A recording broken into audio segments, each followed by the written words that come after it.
मुख्यमंत्री पुष्कर सिंह धामी ने दिल्ली में पीएम नरेंद्र मोदी से मुलाकात की है। एबीपी गंगा से खास बातचीत की। सीएम ने कहा कि उनकी दिल्ली की यात्रा सफल रही और पीएम मोदी को चारधाम का प्रसाद भेंट किया है। साथ ही चारधाम यात्रा में आने का निमंत्रण भी दिया है। साथ ही पिथौरागढ़ के आदि कैलाश नारायण आश्रम और चंपावत के मायावती आश्रम में आमंत्रण का निमंत्रण भी भेजा है। और क्या कुछ बातचीत हुई है, सुनिए। तो उत्तराखंड के मुख्यमंत्री पुष्कर सिंह धामी ने पीएम नरेंद्र मोदी से मुलाकात की है।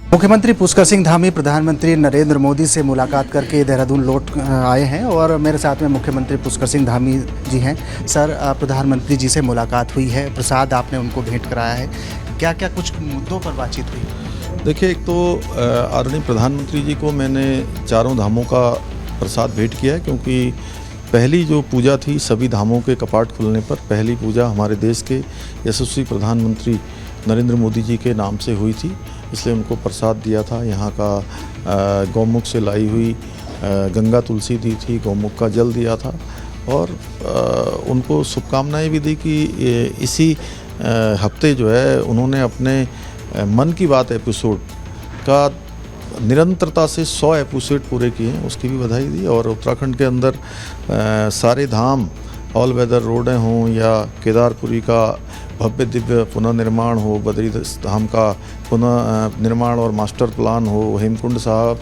और केदारनाथ जाने वाले रोपवे हों, इन सभी पर तेज़ी से काम हो रहा है। और साथ में ऋषिकेश से कर्णप्रयाग रेल लाइन का काम भी तेज़ी से चल रहा है और हवाई यात्रा के क्षेत्र में भी तेज़ी से काम हो रहे हैं।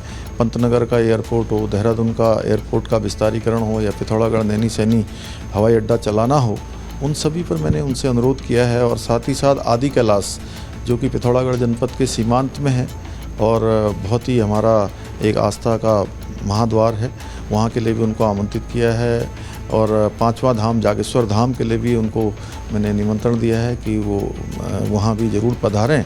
साथ में विवेकानंद जी की तपस्थली मायावती आश्रम, अद्वैत मायावती आश्रम जो लोहाघाट में है चंपावत जनपद में, उसका भी मैंने अनुरोध किया है।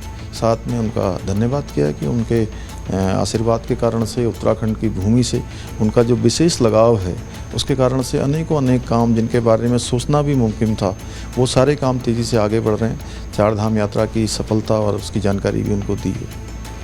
सर, एक कड़ा फैसला आपकी सरकार का है, जो उत्तराखंड में जो ज़मीन को खरीदना होगा बड़ा आसान नहीं होगा, खासकर जो बदमाश या अलग प्रवृत्ति के लोग हैं उनके लिए काफ़ी कठिन है। ये कैसे फैसला आप देखते हैं? देखिए, उत्तराखंड बहुत ही हमारा शांत प्रदेश है। यहाँ पर कानून व्यवस्था की स्थिति हमेशा से एक पूरे देश में एक आदर्श स्थिति में रही है, तो कहीं किसी प्रकार की ये स्थितियाँ आगे चलकर बिगड़े न, किसी प्रकार का असंतुलन यहाँ पर न हो। यहाँ की धर्म है, संस्कृति है, यहाँ का अध्यात्म है, वो पूरी तरह से बचा रहे। इसलिए हमने ये फैसला लिया है मंत्रिमंडल में कि अब जो 250 स्क्वायर मीटर का जो ज़मीन खरीदने का एक सभी के लिए था, उसको अब बिना जांच के नहीं होगा, जांच होगी और सबकी पृष्ठभूमि पहले से देखी जाएगी, उसके बाद राज्य सरकार ही उस पर जो है परमिशन देगी। सर, यूसीसी का टाइम एक्सटेंड हुआ है, सर किस तरीके से आप देखते हैं इसको? यूसीसी ने बहुत काम कर लिया है और तेज़ी से जो कमेटी है वो ड्राफ्ट बनाने की ओर आगे बढ़ रही है और 1 साल का कालखंड पूरा हो गया है। और इस 1 साल के कालखंड में यूसीसी ने बहुत तेज़ी से काम किया है और अनेकों हितधारकों से बात की है, जनता के बीच में भी गए हैं, उनका भी मंतव्य लिया है। और मुझे खुशी है कि हमने जो काम उत्तराखंड के अंदर शुरू किया था, उस काम को अब देश के अन्य राज्य भी, गुजरात भी, कर्नाटका भी इस दिशा में आगे बढ़ रहे हैं। और हमारा जो यूसीसी का जो ड्राफ्ट है वो पूरे देश के लिए मॉडल बनेगा, सारे देश के अंदर, सारे राज्यों के अंदर लागू होगा। और हम ये अपेक्षा करते हैं कि हम तो इसको लागू करेंगे, भारतवर्ष के अन्य राज्य भी इसको अपने यहाँ लागू करें। सर, लास्ट में सवाल यात्रा से संबंधित है। केदार धाम की अगर बात करें तो कुछ दिक्कतें वहाँ पर श्रद्धालुओं के सामने, क्योंकि बड़ी संख्या में श्रद्धालु पहुँच रहे हैं। ओवरऑल आप मॉनिटरिंग यात्रा की कर रहे हैं, किस तरीके से आप अपील करना चाहेंगे?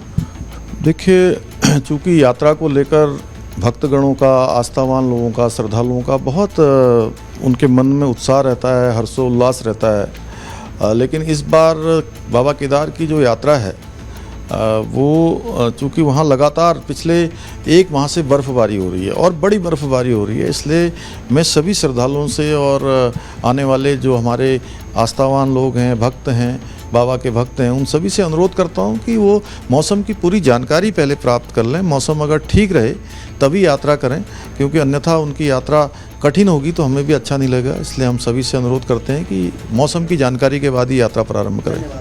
एबीपी गंगा से बातचीत करने के लिए साफ तौर पर मुख्यमंत्री पुष्कर सिंह धामी का कहना है कि जो भी श्रद्धालु उत्तराखंड की चार धाम यात्रा के लिए आ रहे हैं, कृपया मौसम की जानकारी लेकर ही उत्तराखंड की ओर पहुंचे। अपने सहयोगी कैमरा पर्सन क्रिस्टोफर लॉरेंस के साथ विनोद कुमार, एबीपी गंगा, देहरादून।